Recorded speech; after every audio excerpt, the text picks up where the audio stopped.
Bonjour à toutes et à tous. Je voudrais faire cette petite vidéo pour vous rappeler que des examens vont bientôt avoir lieu au niveau de l'Alliance française pour le DELF ou pour le DALF. Et les conditions de révision et de préparation ont été extrêmement difficiles ces derniers mois, puisque beaucoup d'alliances françaises ont fermé, mais il a bien fallu continuer à préparer. Alors certains d'entre vous m'ont contacté pour les aider dans leur préparation, dans leur formation, et je les en remercie. Et je leur ai rappelé ce qui, à mon avis, va être le cas lors des prochaines sessions d'examen du DELF et du DALF. Tout d'abord, donc, les sujets qui, à mon avis, vont tomber aux prochains examens. Je pense que ces sujets seront en relation directe ou indirecte avec la crise sanitaire du Covid-19 que nous vivons depuis plusieurs mois. Alors quand je dis relation directe ou indirecte, bien entendu, je ne vous dis pas que les sujets vont tous être en relation exacte avec la maladie en elle-même, mais sur les conséquences que cette maladie ou les conséquences que ce virus a eues sur notre société en général. Et il y a énormément de sujets qui peuvent être mis en relation avec ce virus. Tout d'abord, des effets positifs. L'environnement.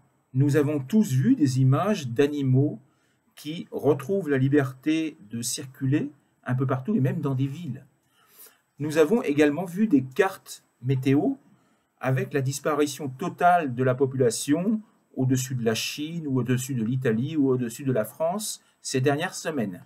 Donc, ce sont des sujets sur l'environnement qui peuvent être importants. Vous avez également, toujours au niveau positif, au niveau société, on voit des voisins qui se retrouvent, des voisins qui discutent, des choses qu'ils n'avaient jamais faites jusqu'à présent.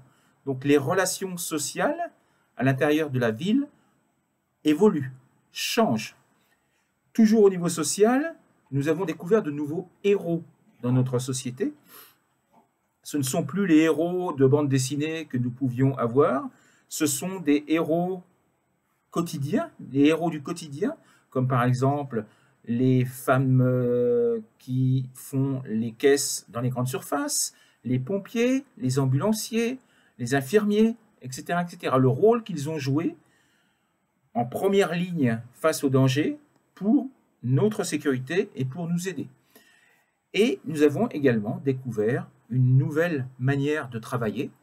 Donc le télétravail est utilisé par maintenant une grande partie de la population. Au niveau négatif maintenant, il y a également beaucoup d'aspects négatifs. D'abord, nous avons vu des images ou des chiffres de violence envers les femmes qui ont énormément explosé ces dernières semaines. Le confinement a fait que les relations intrafamiliales sont extrêmement difficiles et beaucoup de violences contre les femmes. Nous avons vu également au niveau enseignement les cours online qui étaient proposés par les professeurs n'étaient pas toujours adaptés. Beaucoup d'enfants ont été laissés sur le bord du trottoir, si on peut dire, et on ne s'est pas réellement occupé d'eux parce qu'il manquait de connexion Internet, parce que les parents ne pouvaient pas suivre, parce que financièrement, ils n'avaient pas le matériel informatique disponible à la maison.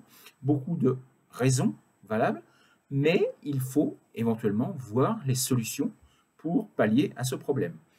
Nous avons vu également l'isolement des personnes âgées, qui étaient déjà isolées, mais on l'a vu encore plus maintenant. Et on peut se poser la question également sur le rôle joué par les EHPAD, c'est-à-dire les maisons de retraite, et voir comment faire évoluer ces maisons de retraite pour qu'elles soient plus conviviales. Nous avons vu enfin des exemples de harcèlement en ligne. Des gens qui s'ennuient chez eux et qui profitent du temps qu'ils passent chez eux pour s'amuser à harceler d'autres personnes via les réseaux sociaux. Autre point important, la mondialisation et ses conséquences négatives. On s'est tous rendu compte que nous manquions de masques, que nous manquions de gel, parce que toute la production de ces produits a été renvoyée en Asie pour la plupart. Et certains pays se posent la question de refaire revenir la production au niveau national. Nous avons enfin vu une certaine délinquance qui s'est créée, une certaine délinquance d'opportunité, des vols, la bêtise, l'inconscience de certaines personnes. Donc, ce sont, vous voyez, plein de sujets qui sont dus au coronavirus et sur lesquels vous pouvez réfléchir. Vous pouvez également réfléchir à certaines solutions, comme certaines personnes se posent actuellement la question de revenir à la campagne, parce que le confinement a fait que vivre en appartement est extrêmement difficile et qu'on ne sait pas de quoi l'avenir sera fait. Et beaucoup de personnes décident de partir à la campagne, dans une maison individuelle, avec jardin, etc. On peut réfléchir aussi sur l'école de demain. Que sera l'école de demain? Est-ce que, et Jean-Michel Blanquer l'a dit aujourd'hui même, l'école de demain sera numérique? C'est-à-dire qu'il faut que les profs, peut-être, se remettent en cause, se remettent en question leur formation pour s'adapter aux nouvelles technologies, pour pouvoir par la suite donner des cours de manière online. Voilà plein de questions sur lesquelles vous devez réfléchir. Et je vous conseille de faire systématiquement ce que l'on appelle des fiches argumentatives.